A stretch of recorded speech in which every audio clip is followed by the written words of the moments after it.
Bueno, buenos días y en primer lugar muchas gracias al Consejo de Cultura Galega por invitar a la Dirección General de Política Lingüística. En este caso estoy yo como representante a participar en estas sesiones y a considerar que las acciones que se están llevando a cabo en Cataluña en materia de acogida lingüística pues son interesantes y merece la pena compartirlas. Muchas gracias. Yo para hacer esta charla me he preparado una presentación que intentaré ahora compartir. A ver si vamos a ello. Bueno, creo que así se ve. Sí. Vamos primero de todo a contextualizar las acciones que explicaremos. Vamos a ver un poco de dónde venimos y sobre todo dónde estamos. Y en lo que se refiere evidentemente a acogida. Quería, a ver si puedo, sí. Quería hablaros del Consorcio para la Normalización Lingüística en primer lugar. No sé si sabéis que desde 1989 en Cataluña tenemos el Consorcio para la Normalización Lingüística. Es un ente público del que forman parte ayuntamientos, Generalitat, consejos comarcales, diputaciones, y cuyo objetivo principal es facilitar el conocimiento y fomentar el catalán en Cataluña. Es decir, avanzar en el proceso de normalización lingüística. Este organismo, el consorcio, que lo llamamos para abreviar, depende orgánicamente de la Dirección General de Política Lingüística y, por tanto, del Departamento de Cultura. En la actualidad tiene una red territorial, porque llega a todo el territorio de Cataluña, de 22 centros de normalización distribuidos por todo el territorio, que significan o que se diversifican en 146 puntos de atención y de servicio, es decir, que podemos llegar a todo el territorio de Cataluña. Además, desde que se creó en 1989, como decíamos, ha tenido casi 2 millones de inscritos, 1,8 millones de inscritos. También ofrece cursos del Parlacat, que son cursos virtuales, o gestiona, por ejemplo, el programa Voluntariado por la Lengua, que seguro que conocéis, si no ya hablaremos en cualquier circunstancia, en otra circunstancia, pero hay mucha información sobre este programa en el web de Política Lingüística. Y también no podemos olvidar que en este mismo plano, pues las escuelas de adultos y las escuelas oficiales de idiomas ofrecen también cursos de catalán a personas adultas y a ellos acceden también las personas extranjeras que acaban de llegar a Cataluña. Por tanto, todo esto os lo explico para llegar para que entendáis que hace muchos años que se ha hecho mucho trabajo y que hay una larga trayectoria y que se ha avanzado mucho en el fomento del catalán gracias a todas estas acciones.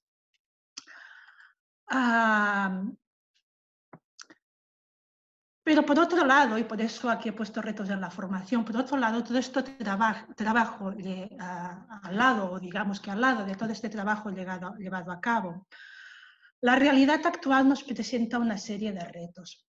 Nos presenta una serie de retos por lo que se refiere a los conocimientos de catalán de la población adulta. Nosotros cada 5 años, desde el 2003, llevamos a cabo la encuesta de usos lingüísticos de la población. La última encuesta que hemos hecho, que es la del 2018, nos da estos datos.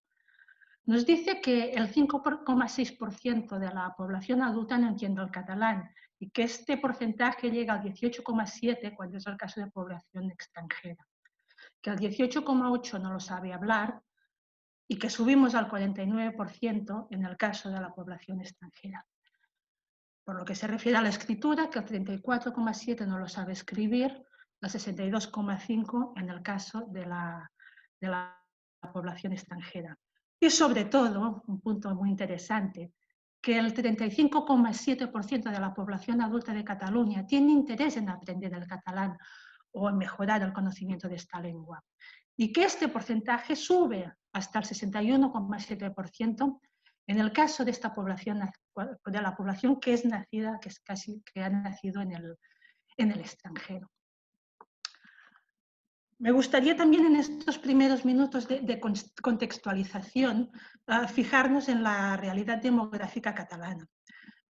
Y lo que constatamos es que desde que comienza todo este proceso de enseñanza de catalán a adultos y hasta hoy en día, ha habido una absoluta transformación de la realidad que sobre todo se ha acelerado en los últimos 15 años.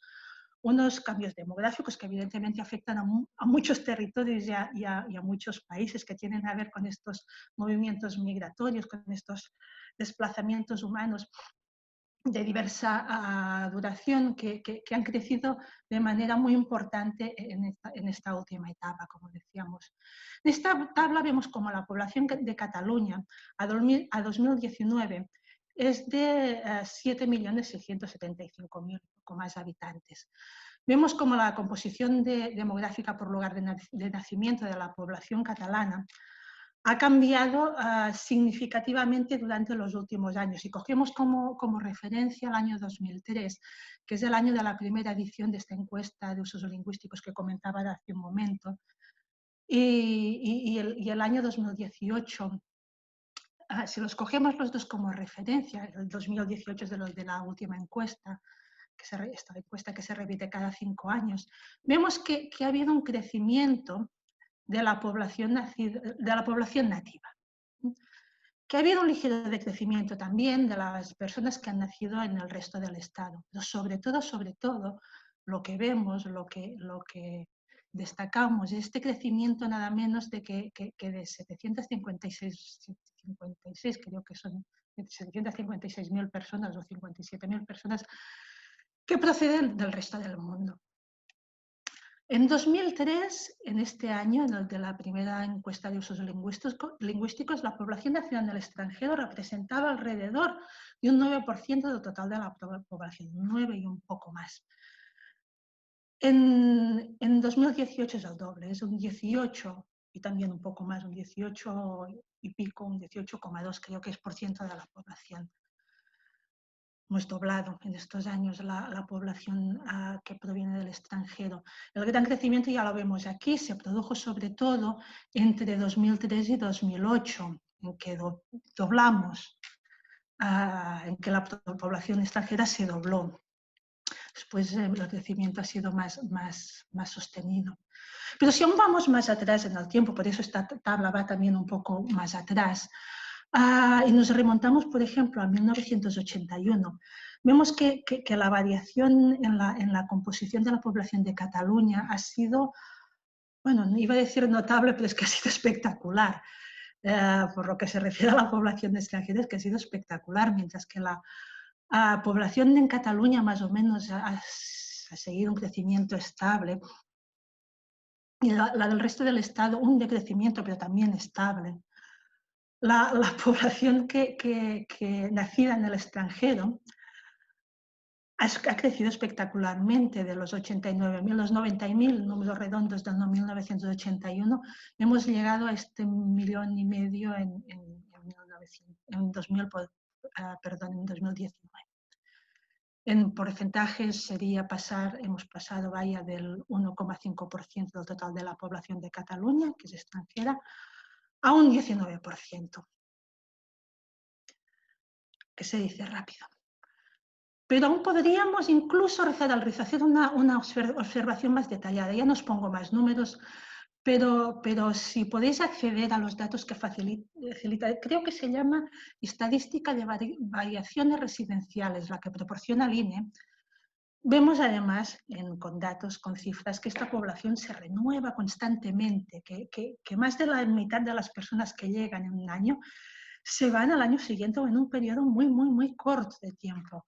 Por tanto, nos encontramos no solo con el dato de que la población extranjera ha aumentado considerablemente, sino también con el hecho de la inestabilidad de esta población en cuanto al tiempo de permanencia en Cataluña. Esta renovación constante de esta población. Es una población que muchas veces no se queda. Y también hemos de hablar, cuando hablamos de la población inmigrante adulta en Cataluña, de la publicación del decreto en 2014, del decreto de los servicios de acogida de las personas inmigradas y de las regresadas a Cataluña. Este decreto que se publicó en 2014 y que despliega, es un decreto que despliega reglamentariamente la ley de acogida que tiene el mismo nombre, que es del 2010, este decreto regula los servicios de primera acogida. Y este decreto es muy interesante porque concretamente los artículos 11 y 12, 11 y 12 respectivamente, tratan de la formación que se tiene que dar o que se necesita para conseguir la competencia lingüística que se pide tanto en catalán como en castellano a las personas inmigradas. Serían el artículo 11 y 12, y el artículo 11 despliega el catalán, que sería el módulo A1, el 12 el castellano, que sería la A2, son paralelos, son similares. La diferencia está en el operador, en quién ha de decir esta formación, pero por el resto regula de la misma manera. ¿Qué dice? ¿Qué nos dice este módulo A1 de este decreto?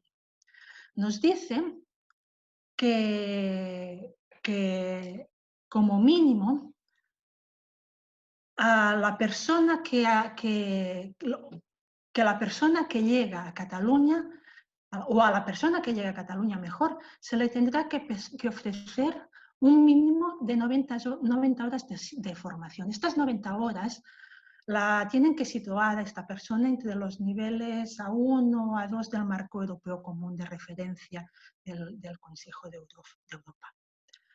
¿Qué nos dice también? Y son importantes estos dos puntos siguientes. Nos dice que esta formación ha de estar basada en los programas de catalán de la Dirección General de Política Lingüística. Y nos dice también, fijémonos, que siempre que sea posible, los cursos tienen que ser impartidos por el Consorcio para la Normalización Lingüística.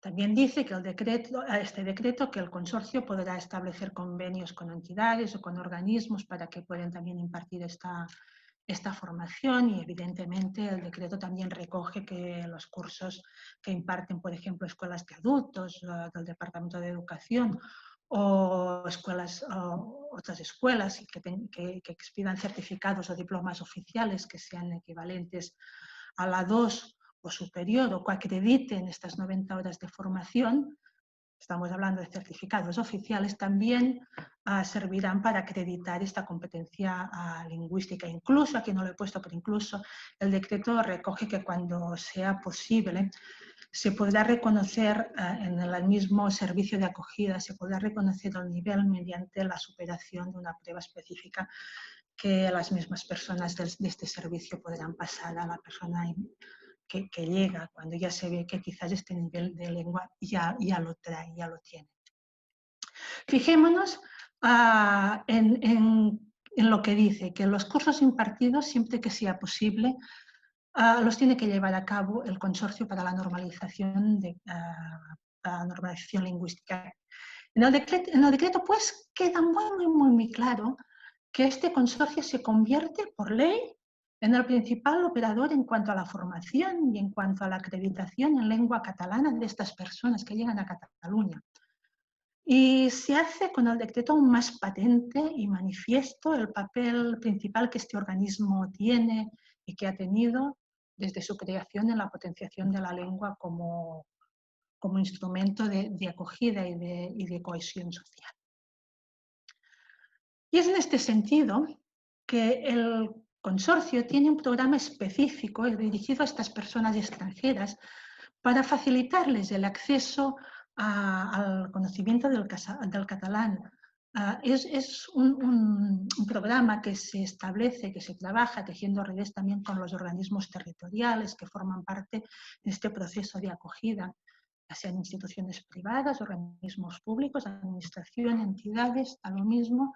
Ellos trabajan en red con estas instituciones y bueno, y el programa, este programa que decíamos dirigido a las personas recién llegadas, se basa sobre todo en facilitarles estos recursos básicos de aprendizaje, sobre todo de la lengua catalana, para que puedan comunicarse en catalán, sobre todo en sus relaciones básicas, en el día a día, pues con los vecinos, con los amigos que hablan otras lenguas, en el trabajo, que se puedan comunicar en las escuelas cuando van a ver al tutor de sus hijos, o al centro de salud para que puedan explicar qué les pasa. Es decir, lo que pretende es que el catalán se convierta en la lengua común de aquellos que hablan lenguas diferentes.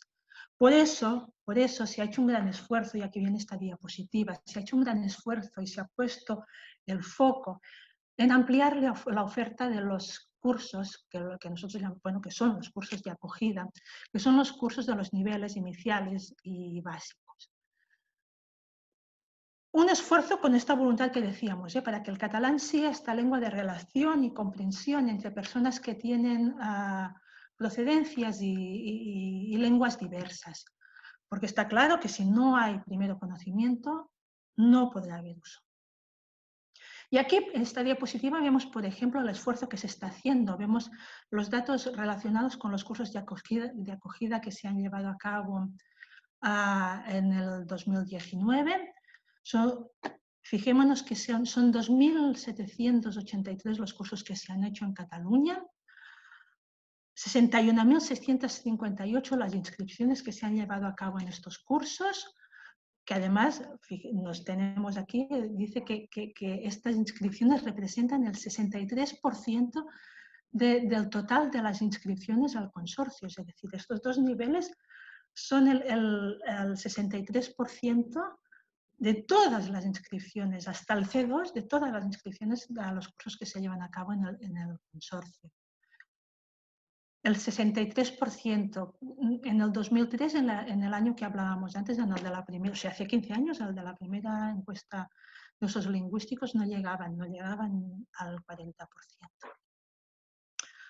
Vemos también, y es importante, aquí en esta diapositiva, en el lado derecho, que en los cursos iniciales la gente de procedencia extranjera representa casi el 100% de los inscritos, un 98,6%, y un 93% en los cursos básicos, o sea que los cursos iniciales y básicos son realmente para nosotros cursos de acogida, porque en su mayoría están ocupados por gente que ha llegado a Cataluña y que vienen de fuera.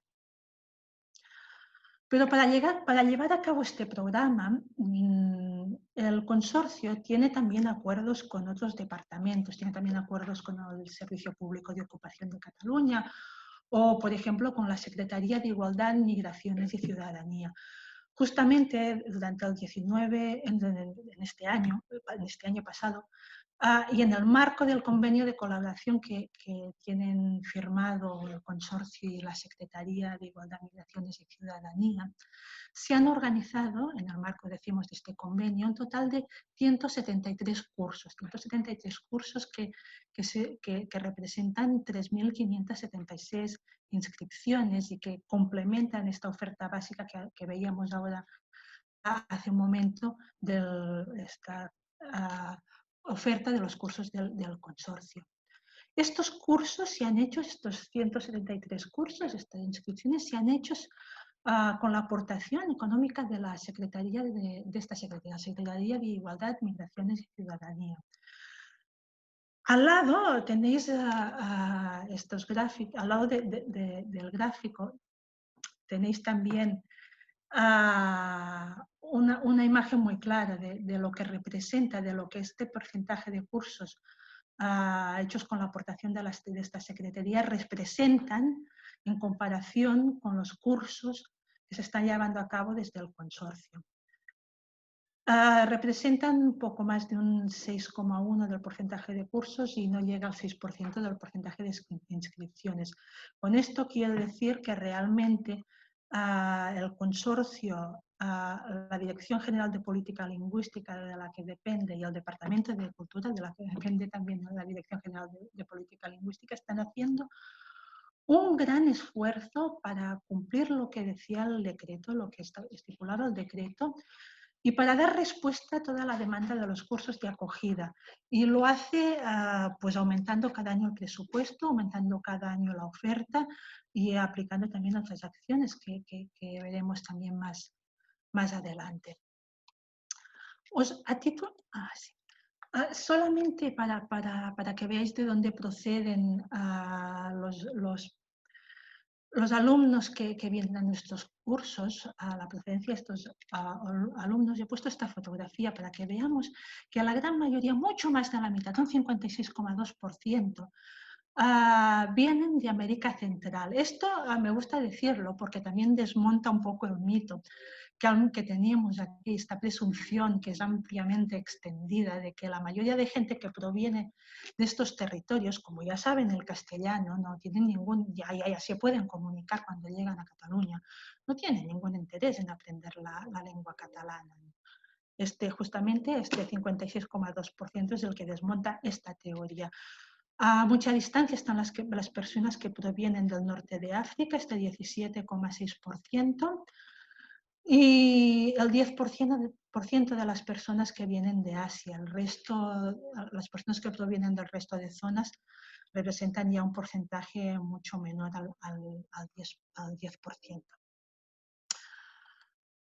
En un momento, pues, vemos de profunda transformación demográfica, hemos visto, de transformación económica también, lo sabemos, tecnológicamente, una transformación tecnológica, por supuesto, y con grandes cambios también en la manera de aprender de las personas, lo estamos viviendo, los que nos dedicamos a la formación, vemos como la demanda de la gente está cambiando, las personas piden cada vez más formación en línea, piden productos menos formales, piden productos más simples, piden productos que el aprendiz se pueda autorregular y autosuministrar. Es decir, productos cortos y que se puedan ver o se puedan estudiar pues, en un viaje de tren o de metro o de autobús, cuando se va o cuando se tienen 5 minutos o 10 minutos. Pues delante de todos estos cambios, la Dirección General de Política Lingüística puso en marcha una serie de acciones con el objetivo de introducir elementos de innovación en la oferta formativa y adaptarla a estas necesidades actuales de la sociedad y de la ciudadanía. Entre estas acciones, hoy os destacaré las que están relacionadas con la acogida de la población inmigrante, que se suman a este esfuerzo que hemos visto ahora de aumentar la oferta territorial de cursos y que se están llevando también a cabo. En primer lugar, os hablaré del curso de catalán oral EP Escolta y Parla, que se ha puesto en marcha, recientemente, se pilotó a finales del año pasado y este año ya se ha ofrecido en la oferta general de cursos del consorcio. ¿Qué es el curso EP Escolta y Parla? El curso EP Escolta y Parla se trata de un curso íntegramente oral para dar respuesta al incremento de estos aprendices adultos que no están alfabetizados o que conocen alfabetos pero son diferentes del latín, o a personas pues, que tienen dificultades de aprendizaje porque a lo mejor pues, tienen un poco bagaje académico, pero que quieren todas ellas aprender catalán y que no pueden seguir con éxito adecuadamente los cursos iniciales o básicos de la oferta general porque están aún demasiado basados en la lengua escrita o porque hay lengua escrita simplemente. No pueden seguir estos cursos porque la lengua escrita, el estar basados en lengua escrita se lo impide. Entonces este curso que se llama EP, que tiene, os lo explico, está como nombre la interjección EP que utilizamos en catalán para llamar la atención, sería como ley o el oye, que hay en todas las lenguas, pero que además es el acrónimo de escolta y parla, de escucha o habla, que es el objetivo de este curso. Pues con este curso lo que intentamos es que los aprendices cuando salgan, cuando lo finalicen, tengan el mismo nivel de competencia oral que si hubieran hecho un nivel o un curso de nivel A2 de competencia oral, solo oral, no escrita. No se trata de un curso de conversa ni de un curso para adquirir fluidez oral.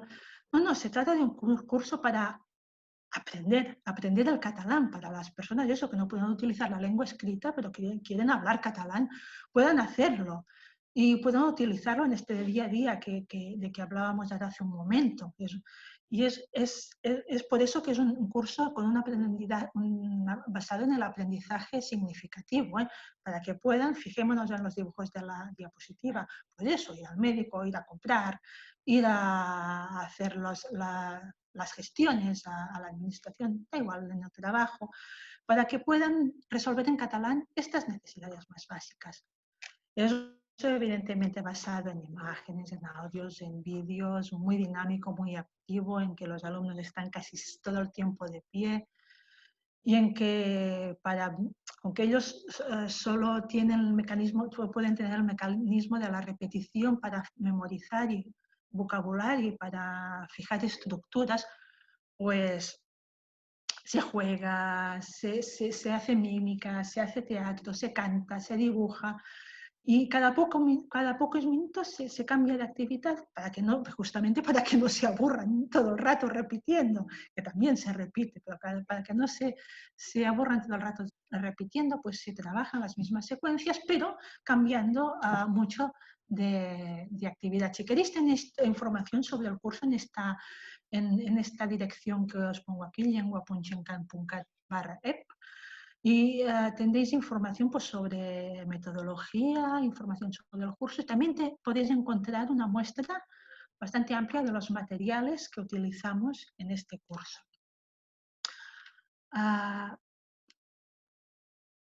Relacionados también con el curso EP Escolta y Parla, se están creando una serie de actividades didácticas muy breves y también autónomas, actividades autónomas de carácter audiovisual y digital, que son complementarias a este curso oral, pero que también pueden servir para cualquier curso de los niveles inicial y básico.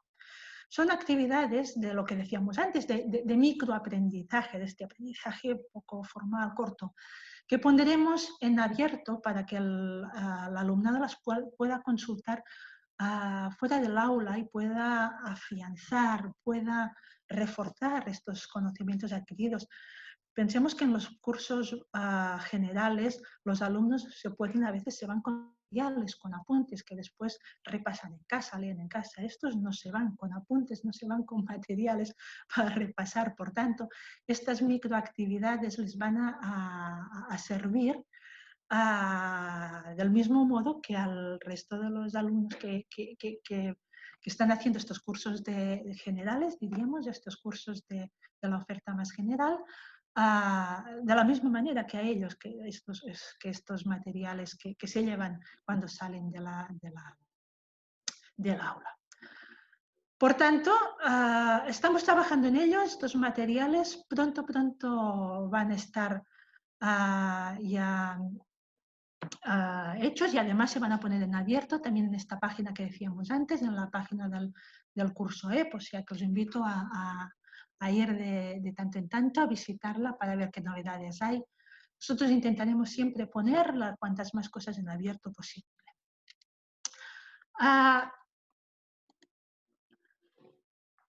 También al lado de estas actividades se están elaborando unos materiales en formato digital. Veis que estamos sobre todo elaborando materiales en formato digital. Pues estamos también elaborando estos materiales que veis aquí en la diapositiva, que estos ya son para alumnos que tienen ya una pequeña base de vocabulario, una pequeña base también de estructuras formadas y lo que necesitan es más practicar el catalán oral para sentirse pues, más seguros cuando lo hablan, más que tener un poco de fluidez, adquiriendo fluidez. Los hemos llamado fils de conversa, hilos de conversa. Son actividades para promover la conversa o de soporte a la conversa y es un material que conviene, sobre todo en este momento en que nos encontramos, en que se han virtualizado tanto las clases, y que de seguro que será un material muy, muy importante y de mucha utilidad para el voluntariado por la lengua, sobre todo para el voluntariado virtual. Vemos que hay imágenes basadas exclusivamente en la imagen, en vídeos, en audios, y también hay algunas basadas en escrituras, donde se pueden elegir las imágenes que quieres hacer, y también a medida que vas avanzando, las imágenes van subiendo de complejidad, ¿no? Como os digo, ya estamos montando la página web y pronto sí podréis acceder a ellos. También tenemos previsto, de hecho también lo estamos elaborando, crear un espacio colaborativo de referencia y abierto, en este caso a docentes, no a alumnos, para compartir materiales, recursos, experiencias, todo aquello que esté relacionado con el uso del juego como instrumento de aprendizaje de la lengua. Porque hemos visto que el juego es un recurso especialmente importante en todos los niveles. Esto ya está más que demostrado, pero sobre todo en los niveles más bajos, porque nos ayudan a motivar mucho a los alumnos. Y ya sabéis que en estos niveles más bajos acostumbramos a tener también más bajas, más alumnos que abandonan el curso. Pues esta ludificación, estos juegos nos ayudan mucho a crear vínculos entre los alumnos, vínculos con el profesor o vínculos con la lengua. Y nos ayuda mucho a motivar al alumno y a que el alumno coja un compromiso con el curso. Realmente es un recurso buenísimo la ludificación en estos cursos de acogida, en estos iniciales y básicos. Paralelamente también es verdad que hemos hecho cursos de formación y se han llevado a cabo al profesorado en estrategias de ludificación, en procesos de aprendizaje. Nos va muy bien en este sentido aplicar el juego en estos cursos básicos. Nos ayuda a motivar mucho al alumno y nos ayuda a evitar muchas bajas de alumnos pues, que se desmotivan o que se descorazonan cuando ven que no entienden. Y ya en este apartado de acciones de innovación y mejora formativa, os quería explicar también que estamos trabajando con expertos. Bueno, de hecho, no estamos, hemos trabajado ya con expertos para la elaboración de un documento descriptivo. Digo hemos, porque de hecho este documento estamos ya corrigiendo la maqueta y lo colgaremos en el web de la Dirección General de Política Lingüística como máximo el mes que viene. Pues bueno, estamos elaborando un documento, este documento descriptivo destinado a los docentes para profundizar su conocimiento sobre la aplicación del aprendizaje móvil en el aula, para aprovecharlo en los procesos de aprendizaje, para incluirlo, bueno, en el aula y también fuera de ellas, porque lo que queremos es que este aprendizaje continúe no solo cuando se ha salido del aula. Pensemos que en la red ya hay mucho material, hay muchas imágenes, hay audios, hay vídeos que nosotros podemos utilizar para que ellos puedan aprender. Pero es que el teléfono mismo también tiene aplicaciones, algunas se pueden bajar, pero otras es que las lleva ya al mismo móvil, como es la misma cámara de vídeo, la grabadora de voz, que pueden ser muy útiles, que pueden ser muy buenos recursos en un proceso de aprendizaje, que se pueden aprovechar muy bien en el aula. Pues bien, este material, este documento que estamos elaborando, que colgaremos pronto en forma de litito, de opúsculo, les dará pistas a los docentes, les dará también ejemplos, les proporcionará ejemplos sobre cómo sacar el máximo partido de estos artefactos que hemos comprobado que todos o casi todos los alumnos tienen y que podemos aprovechar también en la clase y también fuera de ella. ¿Cómo hacerlo? Incluso cuando no todos los alumnos llegan, pues cómo compartir los móviles para que se puedan aprovechar en la clase. Os invito también a consultarlo, pero esto es próximamente en sus pantallas, ¿eh? Parece. Os invito también a consultarlo en la página web de Lengua Catalana, donde va a estar, ya os digo, como máximo el mes que viene. Y ya salimos de estas acciones de innovación y de mejora formativa que hemos visto hasta ahora, para entrar en las acciones que hemos llevado a cabo, que tenemos previsto llevar a cabo, dentro del que nosotros hemos llamado apartado de lengua y cohesión, acciones de lengua y cohesión.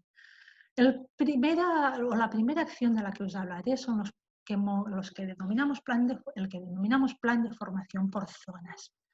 El plan de formación por zonas tiene como objetivo, de hecho es muy transparente, es lo que dice la misma etiqueta.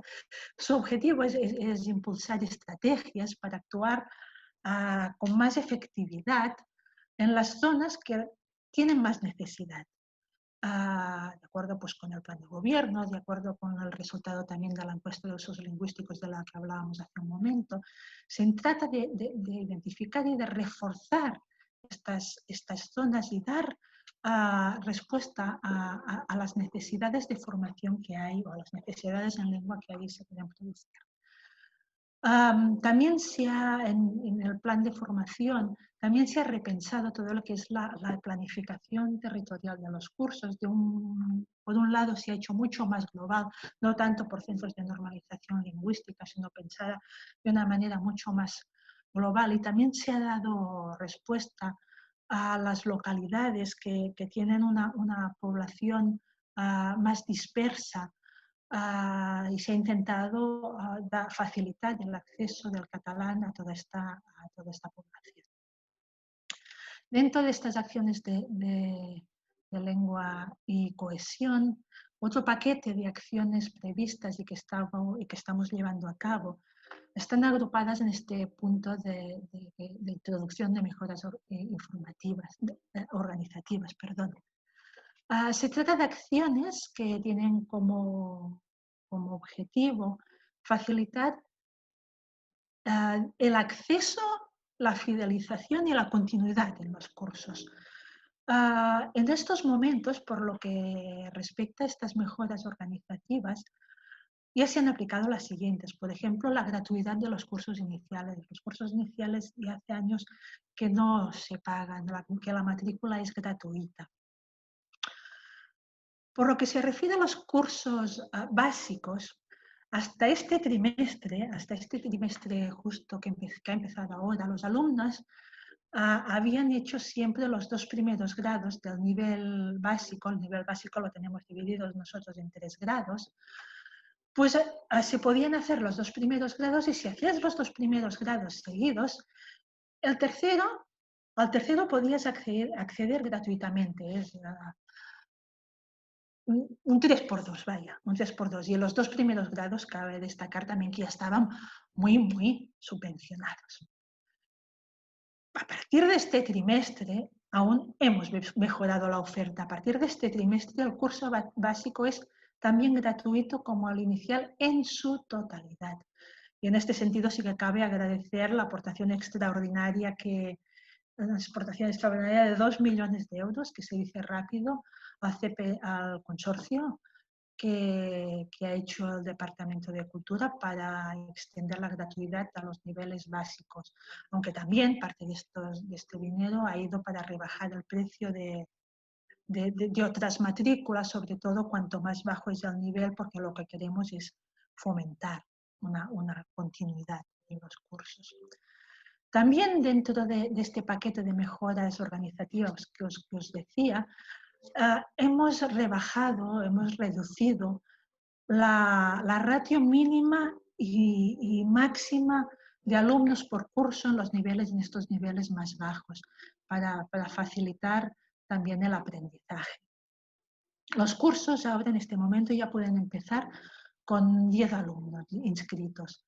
Esto, claro, ha comportado que en algunos lugares se haya tenido que aumentar la oferta, porque hemos disminuido las ratios por arriba y por abajo y que se hayan tenido que reforzar los recursos, más profesores, más presupuesto, pero son esfuerzos que estamos haciendo para que la gente, todas estas personas que venían de fuera puedan acceder a estos cursos y además para que su aprendizaje se haga, perdón,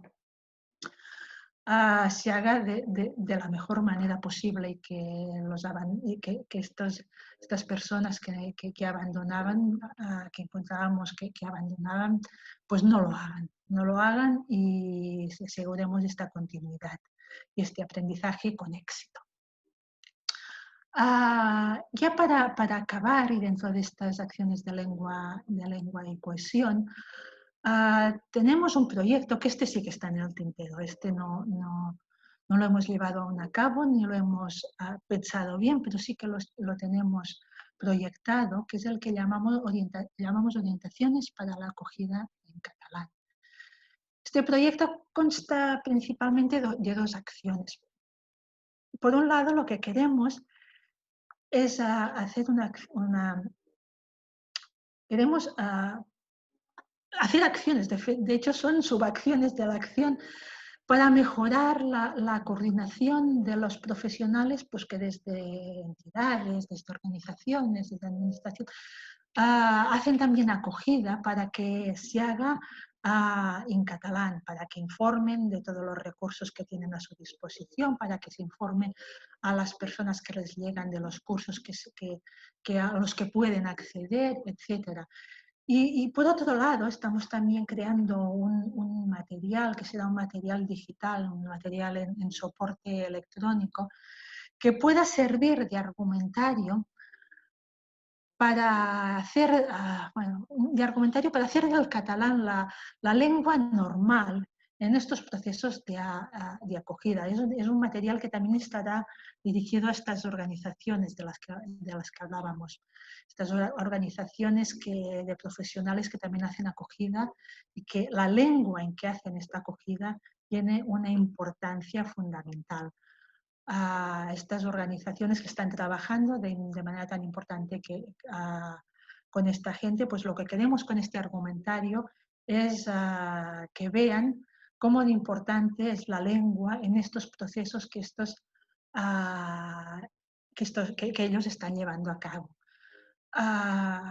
Queremos darles las razones por las que sí vale la pena acoger en catalán. Y bien, yo hasta aquí las acciones que os quería explicar que estamos llevando a cabo, que ya hemos llevado a cabo desde Cataluña para acoger a esta población que llega procedente de otros países. Y espero que haya sido de vuestro interés, espero que podáis también aplicarlas si veis que son interesantes o que pueden tener recorrido en vuestros territorios, y ofrecerme, ponerme a vuestra disposición para cualquier consulta, para cualquier ayuda, para cualquier punto que no haya quedado claro, y solamente pues daros las gracias por haberme escuchado y hasta pronto. Buenos días. En principio me gustaría agradecer la oportunidad que nos habéis dado para poder exponer y compartir con vosotros nuestra experiencia. Hoy hablaré un poco de lo que es el programa EUSLE, y para ello voy a compartir con vosotros el material que hemos elaborado. Voy a hacer una presentación y en base a ella vamos a ir explicando poco a poco en qué consiste el programa piloto, y cuáles son las diferencias que hay con la respuesta que se está dando actualmente al alumnado de estas características. Bueno, voy a exponer un poco en qué consiste el programa EUSLE. El punto de partida viene, como veis aquí, hasta el curso 2019-20 teníamos el segundo plan de atención al alumnado de origen inmigrante dentro de la escuela inclusiva, y todas las actuaciones que se estaban haciendo eran en función del segundo plan.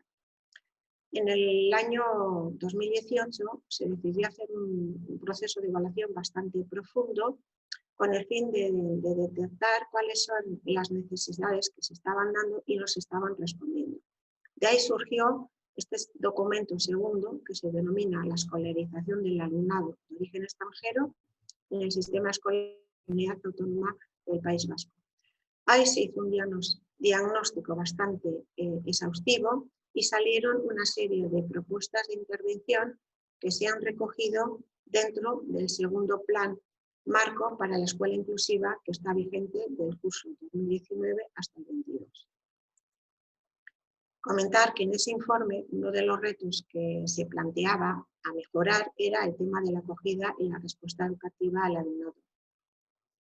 Tenemos ahí, en el tema de la acogida y la inmersión del alumnado recién llegado, de ahí entraría lo que sería el proyecto piloto EUSLE, y también hay otro proyecto piloto que se denomina MAGNE, que está centrado más en la atención o en el cambio a nivel de centro, creando unos proyectos innovadores, donde hay lo que se hacía era un compromiso con una serie de patrocinadores externos para cambiar lo que era la imagen del centro y la posibilidad de atraer a otro tipo de alumnado que no fuese con estas características.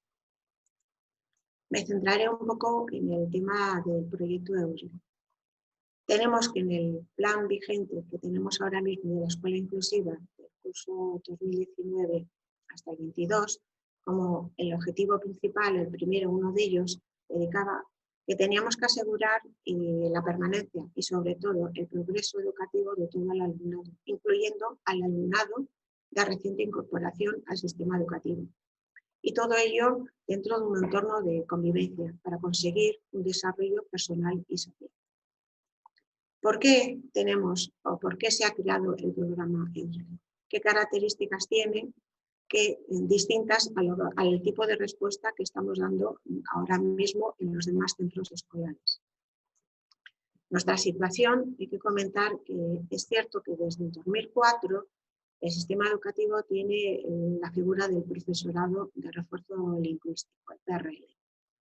Tal y como estaba estipulado, a lo largo de estos años, el tipo de respuesta ha ido variando hasta considerar desde la perspectiva de la inclusión que los alumnos, la respuesta había que darla dentro de lo posible en el aula ordinaria, introduciendo al segundo profesor, y la duración de este apoyo sería durante 2 cursos escolares, y el reparto de sesiones o el apoyo de las sesiones semanales es de entre 3, 4 o como mucho 5 sesiones.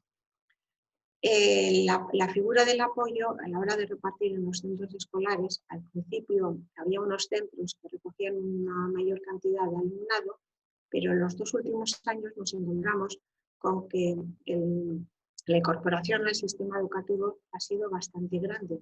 Hemos recibido casi 9.000 alumnos, de los cuales más de 6.000 correspondían a primera y segunda. ¿Qué es lo que ha pasado? Pues que la figura del profesor de refuerzo lingüístico al principio eran profesores de centros definitivos y había una continuidad. Actualmente nos encontramos con que los profesores duran casi un año, están recibiendo formación constantemente, pero solamente durante un año. Todos los años partimos de cero, hay mucha movilidad de profesorado.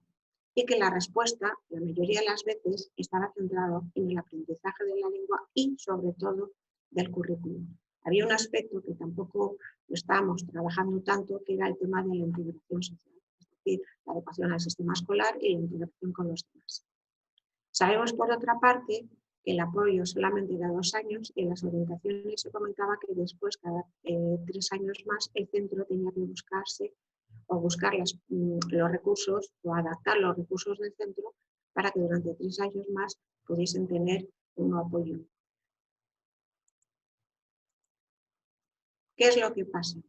Bueno, si hemos visto que por un lado el profesorado de refuerzo lingüístico va cambiando todos los años, que cada vez se está necesitando más para poder dar respuesta a ello, y que tenemos otro aspecto importante, que a pesar de los esfuerzos que estábamos haciendo con las 2, 3 o incluso 5 sesiones semanales, veíamos que no era suficiente para conseguir un nivel de competencia lingüística adecuado para poder dar respuesta al aprendizaje del currículum. Y eso estaba avalado un poco con el tema de las evaluaciones externas que estábamos realizando, donde se veía que el fracaso escolar tenía que ver bastante con el nivel de competencia lingüística que teníamos. Por otro lado, ya he comentado antes que el número de alumnados que venían ha sido bastante grande, pero la mayoría venían fuera de lo que era el periodo ordinario de matrícula. Nosotros denominamos había una matrícula viva durante todo el curso escolar. Y que había mayor diversidad tanto de perfiles sociales y lingüísticos en este tipo de alumnado. Ello nos llevaba a mirar que quizá lo que estuviésemos haciendo había que remodelar, mirar o buscar otras nuevas alternativas y nuevos métodos para dar respuesta a esa diversidad. También sabemos que, por otro lado, desde el Consejo de Europa se plantea que el acceso a la educación y sobre todo el éxito escolar en gran parte depende de la competencia lingüística que tenemos. ¿Cuáles son las características que estamos dando al programa EOSLE? Por un lado, para poder determinar las características o el marco EOSLE, hemos tenido en cuenta también otras experiencias que se están haciendo. Por un lado, tenemos las aulas de Recollida de Cataluña, estuvimos visitando y hemos recibido formación con ellos, y también las aulas de inmersión lingüística que se dan en Asturias, pero para dar respuesta a secundaria, a educación secundaria. Con todo ello, hemos determinado cuál iba a ser el marco de actuación del programa piloto. Sabemos, por un lado, que es cierto que el aprendizaje de la lengua, y eso era por medio del tema de dar la clase o el refuerzo dentro del aula junto con los otros, era para que pudiesen aprender en contextos de relación y colaboración entre iguales, pero veíamos que quizá el tema del trabajo intensivo y específico en el aprendizaje de la lengua escolar era un poco difícil de poder realizarlo cuando el currículum era de quinto, sexto, primero o segundo de secundaria en una lengua y los alumnos no tenían nivel.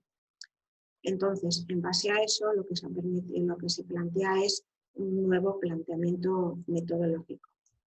Los centros que entran dentro del pilotaje firman un compromiso donde es toda la comunidad educativa la que entra dentro del proyecto. Por otro lado, también se ha visto que había que priorizar no solo la acogida del alumnado, sino también el de su familia. Y luego lo que se plantea es un plan individualizado de intervención dependiendo de las características o de las necesidades que tiene el alumno.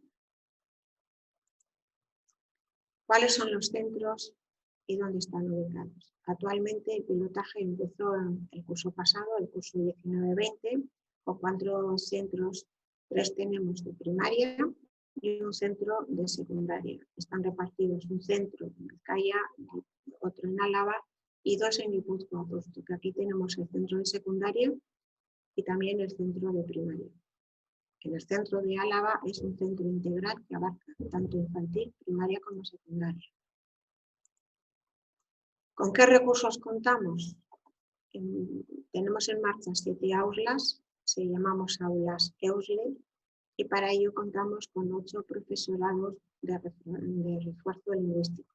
Nosotros les denominamos profesores o tutores EOSLE. Cada uno es tutor de esa aula de refuerzo lingüístico. El tipo de alumnado. El programa está determinado para agrupar desde cuarto de primaria hasta segundo de educación secundaria. El objetivo primordial es conseguir la competencia comunicativa básica en euskera, es decir, el nivel A2, para ese nivel a nivel de relacionarse, y dar el paso para poder integrarse en la escuela y conseguir trabajar lo que es el currículo para trabajar el éxito escolar. Otra de las características es, antes he comentado, que son alumnos de cuarto a sexto. Los grupos son alumnos tanto de cuarto, quinto y sexto, todos en grupos, y por otro lado primero y secundaria. Este año habíamos pensado incluso hacer el grupo que estuviese en sexto, primero y segundo en uno de los centros. Otra de las características que también diferencia de la respuesta que se está dando en los otros centros es el número de gente o de alumnos, de alumnado que tenemos en cada uno de los grupos. El mínimo son 6 y el máximo 10. Es cierto que ahora mismo, incluso el curso pasado, hay un aula que tiene 11 y 12 alumnos. Hemos dicho que estamos hablando de profesor de refuerzo lingüístico que nosotros le llamamos tutoreos. ¿Por qué?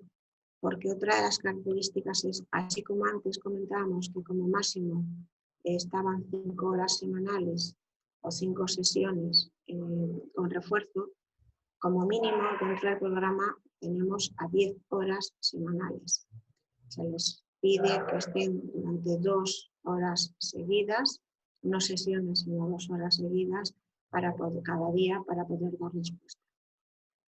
Y los agrupamientos, los grupos de los alumnos se han planteado a nivel de competencia lingüística. Por un lado estarían la aula que trabajaría en el nivel de A1 y por otro lado la aula 2. Otro de los cambios es, antes eran 2 cursos escolares, y ahora estamos hablando de 24 meses para conseguir el nivel A2. También otra diferencia importante es el planteamiento metodológico, que tener tanto tiempo nos da opción de trabajar por proyectos. Entonces se plantean proyectos de trabajo o tareas comunicativas. Y también da opción de trabajar en los aspectos emocionales y el tema de la integración, cuando están dentro del aula EUSLE o el grupo EUSLE o como están en su aula ordinaria. Con lo cual eso supone una mayor coordinación entre el tutor de referencia del aula como el tutor de EUSLE del aula de refuerzo. Bien, el centro, cuando se ha comprometido a participar dentro del pilotaje, los 4 centros que tenemos actualmente reciben una formación y han recibido durante todo el curso escolar una formación, primero para el profesorado de refuerzo lingüístico sobre metodología de aprendizaje de la lengua, una segunda lengua y sobre todo trabajar por proyectos. El tema también, hemos estado a final de curso trabajando en lo que es el portfolio. A su vez, también el equipo directivo y todo el claustro entero durante todo el curso escolar han recibido formación sobre metodología y el trabajo de aprendizaje de la lengua o trabajar la lengua en las áreas curriculares. Es decir, el profesor de matemáticas, cómo tiene que trabajar las matemáticas, pero trabajar en el aspecto de la lengua. Por otro lado, cada uno de los profesores tutores, para poder desarrollar y conseguir los niveles A1 y A2, se les ha preparado unos proyectos para el aula. Un material, hay un currículum, hay unos indicadores tanto para primaria y secundaria en qué consiste el nivel A1 y el nivel A2, y en base a ello se han preparado unos proyectos para trabajar en el aula. Y por último, comentar que durante todo el curso escolar, y este también, dura el proyecto 2 años, también hay un asesoramiento y un acompañamiento tanto a los tutores de las aulas de referencia como a los profesores EUSLE o tutores EUSLE de las aulas. ¿Quién lleva todo eso? Bueno, pues por parte de las asesorías zonales, los archivos de las zonas, existe un asesor, que cada centro tiene un asesor de referencia y es el que se encarga tanto de la formación de los profesores de refuerzo lingüístico como la formación en el claustro. Para ello, a nivel organizativo, existe un grupo que llamamos el grupo sobre el que organiza, que coordina y elabora tanto la formación de los materiales para la formación de todo el claustro de los PRLs como la elaboración de los proyectos. Comentar que todo lo que se ha ido haciendo a la vez se ha ido publicando y se ha ido extendiendo a los demás profesores de refuerzo lingüístico, estén o no estén dentro del proyecto. Bien, estos son los materiales con los cuales hemos empezado a realizar el proyecto La mayoría están publicados ya, se publicaron en junio, con la posibilidad de que el resto de profesores de refuerzo lingüístico de la comunidad las pueda utilizar con su alumnado. Por un lado tenemos lo que es la guía de acogida. Hasta ahora ya teníamos nosotros unos planes para la acogida y cada uno de los centros tenía su plan de acogida. La diferencia es que a cuenta del pilotaje lo que se ha pretendido es que sea una guía rápida con una serie de instrumentos que sean válidos para que ellos puedan utilizarlos directamente tanto en las reuniones con las familias como a la hora de tomar decisiones y cómo realizar sobre todo el plan individual para este tipo de alumnado.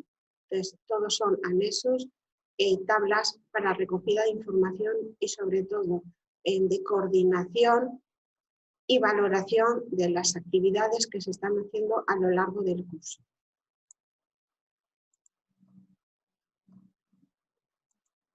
Por otro lado, también hemos elaborado un documento cómo realizar la evaluación inicial de este tipo de alumnado. En este documento hemos intentado, por un lado, dar consejos, orientaciones de qué consiste una evaluación inicial, cómo debería de hacerse, a la vez que también se han creado una serie se ha recopilado todo lo que se está haciendo a nivel de Estado como fuera de pruebas de evaluación inicial. Se han recogido una serie de documentos como prueba para que ellos vayan detectando y trabajando siempre en la lengua de aprendizaje de la escuela, no en la lengua materna, sino según el proceso en qué lengua ha sido la escolarización, para que las pruebas se realicen en la lengua de escolarización. Entonces, este documento también está publicado y lo están utilizando el resto de profesores con el alumnado. Por otro lado, también tenemos, una vez recibida o recogida la información en la evaluación inicial y recogida la información en las entrevistas que se han tenido con los padres, se ha elaborado un plan de actuación individualizado. Es cierto que dentro de la comunidad nosotros ya teníamos varios documentos con el plan de individualizado. La diferencia es que lo que hemos intentado es especificar bien claramente el apartado de lo que se iba a trabajar dentro de las aulas EUSLE, que es el objetivo es trabajar en nivel A1 y A2, con lo cual, cuáles son los indicadores con puesto lo que se trabaja o lo que se consigue en la primera y segunda evaluación. Y por otro lado, es decir, cuando vayan al aula de referencia, qué tipo de decisiones y adaptaciones curriculares necesita este alumnado dentro del aula de referencia. Entonces, hay dos apartados. Por un lado está la aula EULE y por otro lado esta se refería al aula de referencia, que es lo que se va a trabajar en el ámbito social, y es decir, aquí está el tema de la integración, cuáles son las asignaturas y cuáles son, sobre todo a nivel de competencias, los mínimos que se van a trabajar para conseguir con este tipo de alumnado, si van a estar en todas las asignaturas o en alguna necesita adaptación, cuáles son los materiales que van a trabajar y sobre todo cada cuánto tiempo vamos a tener el proceso de seguimiento, quiénes son los responsables y cuál va a ser al final la decisión final.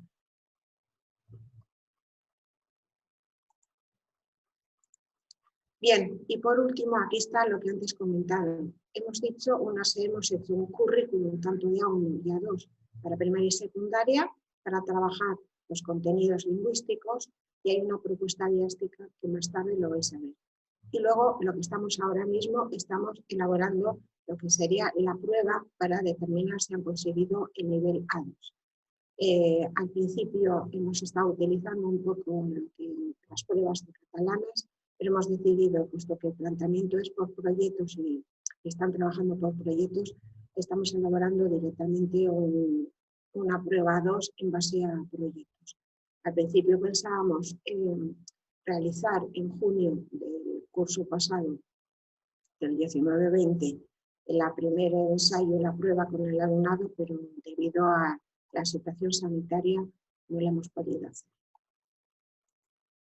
Este es más o menos el site que utilizamos con el claustro, cada uno de los 4 centros, donde tienen por un lado el tema de la formación, y aquí está colgado todos los materiales que están teniendo para la formación, para que los puedan ellos trabajar, revisar, mirar. A nivel de documentación, todos los documentos que están con el tema de atención al alumnado, las programaciones didácticas para el A1 A2 y otro montón de material y de recursos para trabajar la lengua. Este es el cuadro resumen de los proyectos que trabajamos a nivel de A1 y con cada uno de los proyectos los hemos repartido en 4 bloques. Cada uno de los bloques lo que tiene son 3 proyectos dentro de ellos y cada uno es una parte para conseguir el proyecto final del bloque primero. Por medio de ello también se va recogiendo información para elaborar el portfolio y por otro lado tenemos que a nivel de secuenciación de las sesiones de cómo empiezan y acaban una serie de rutinas y material para trabajar las rutinas para el tema de la oralidad. Estos son los bloques para A1 y aquí tendríamos los bloques para A2. Cada uno de los temas y los proyectos que llevan. Existe material, se les da todo el material preparado, complementario, toda la secuencia didáctica para que ellos puedan trabajar y tengan opción de cambiar. Cuando los asesores de referencia van a los centros, se valora realmente la utilidad del material con opción de poder hacer todas las modificaciones, incluso los cambios que ya han hecho se aportan para volver a incorporarlos para utilizarlos este curso escolar. Bien, y por último comentar este curso escolar. Estamos en una situación un poco distinta que nos ha obligado a cambiar y a tomar una serie de decisiones que quizá había un apartado que dábamos muchísima importancia al tema de la integración y que quizá con el planteamiento que hemos tomado nos ha quedado este año un poco más flojo. Por un lado, es cierto que ha habido incorporación de alumnado nuevo al proyecto, que no fue porque han tenido que marcharse de centro, porque algún alumno de sexto, al no tener el centro secundario, se ha marchado y en la zona no estaban dentro del proyecto, o bien porque también se nos han incorporado alumnos de otros centros, o han venido alumnos nuevos directamente de sus países de origen. Es cierto también, como la mayoría de todo el alumnado, pues que durante casi 6 meses han estado en clases presenciales y sobre todo no han tenido opción de comunicarse prácticamente en euskera. Y también nos encontramos con la situación sanitaria que está cambiando. Tanto ahora mismo en algunos centros tenemos profesores EUSLE que están de baja, alumnados que están en cuarentena, con lo cual todo esto a nivel organizativo las decisiones las vamos casi todas las semanas un poco modificando. ¿Qué es lo que ha pasado a la hora de organizar los grupos? Pues a nivel de primaria, puesto que cada uno de los no se podían juntar alumnos de cuarto, quinto y sexto, una de las decisiones ha sido crear aulas burbujas de EUS. Todo el alumnado que tendría que estar dentro del pilotaje será considerado como una burbuja única, con lo cual no tienen relación con sus propios compañeros ni van a la clase de referencia. Son burbujas, son aulas burbujas. A nivel de secundaria no ha habido ninguna modificación. Siguen estando alumnos de primero y segundo en distintas clases y cada uno se incorpora luego a su clase correspondiente. A nivel de primaria, ¿qué es lo que ha pasado? Que el tutor realmente se ha convertido en tutor de referencia. Están todo el tiempo en las aulas EUSLE. El tema de la integración con los demás, cuando iban a su aula de referencia no, pero también es cierto que los demás compañeros también tampoco pueden relacionarse ni en el patio con las demás burbujas. Pues ahora mismo no se puede. Nos ha obligado también a nivel de agrupamientos, que seguimos manteniendo el agrupamiento por niveles de lengua A1 y A2. Y también, al ser aulas de referencia, también hemos hecho agrupamientos en función del nivel de competencias a nivel de las demás áreas en el currículum. Nos ha obligado un poco a trabajar o a formar a los tutores EUSLE en cómo hacer el andamiaje en las demás áreas, en cómo trabajar las áreas curriculares por medio de la... Todo ello nos ha obligado también un poco durante todo el primer mes de septiembre e incluso en la primera quincena de octubre hemos estado trabajando bastante el tema del aspecto emocional, sobre todo el reforzar el grupo, volver a incorporar el grupo, trabajar la integración dentro de ello y adecuarse a la nueva situación. Y, como siempre, el objetivo era reforzar el tema de euskera. Aquí tenemos un poco lo que he intentado explicar con el tema de las burbujas. Los centros han decidido, puesto que en todos los centros tenemos 2 aulas, 2 tutores, pues un grupo hacerlo con los de cuarto y otro grupo estarían integrados con los de quinto y sexto. Los 2 grupos formarían la burbuja doble. Dentro de esa burbuja, los alumnos, según el nivel de conocimiento de euskera, los que estuviesen en nivel A1, es igual de cuarto y quinto, se rompen estos grupos y crean lo que sería el nivel de A1 por aquí y A2. Nos ha pasado que en matemáticas también, los niveles de cuarto y quinto, a pesar de poner los que realmente estén con la edad, en el nivel que les corresponde, hay alumnos de quinto y sexto que a nivel de conocimientos se encuentra a nivel de competencial que no tiene todavía los mínimos ni de cuarto. Entonces lo que se ha decidido es que a nivel de las asignaturas, depende de la competencia, volver a hacer mezclar alumnos en el nivel un poco más bajo y un poco más alto. Con lo cual, a veces están los alumnos de cuarto juntos, otras veces están los de cuarto y quinto, depende de la asignatura, pero en sí, en el patio, la burbuja es total. Son total, todos los alumnos siempre forman una única burbuja. ¿Qué conclusiones hemos sacado hasta ahora? Tenemos las conclusiones que sacamos en junio, y tenemos lo que hasta ahora, casi 2 meses, las conclusiones que estamos mirando. Hasta ahora comentar que es cierto que en general, esta es la última, el alumnado que estaba participando en las aulas y cuando se incorporaba a sus aulas de referencia habían conseguido más estrategias para comunicarse, incluso tenían ya el hábito automático de cierta automatización de empezar con comunicarse en euskera. Ahora mismo nos comentan las tutoras que el hecho de tomar la decisión de hacer una burbuja ha sido algo positivo porque el alumnado se encuentra bastante más arropado a nivel afectivo. También comentar que existe una mayor coordinación entre el profesorado del aula con el profesorado de refuerzo lingüístico, a nivel de unificar mínimos y sobre todo intentar llevar la misma metodología parecida. De momento estamos mirando cómo nos vamos adaptando a la situación. En diciembre tendremos una reunión de coordinación general y veremos cuáles son las decisiones que tendremos que hacer en función de cómo vaya todo el tema sanitario y cómo veamos las respuestas del alumnado. Incluso hemos tenido que hacer modificaciones dentro de los proyectos para poder meter contenidos más de matemáticas, para poder trabajar un poco los proyectos de forma más global desde la perspectiva de la lengua, pero introduciendo un poco los contenidos curriculares de las demás asignaturas. Eskerrik asko, muchas gracias por haberme escuchado y espero que haya sido interesante la exposición de nuestro proyecto.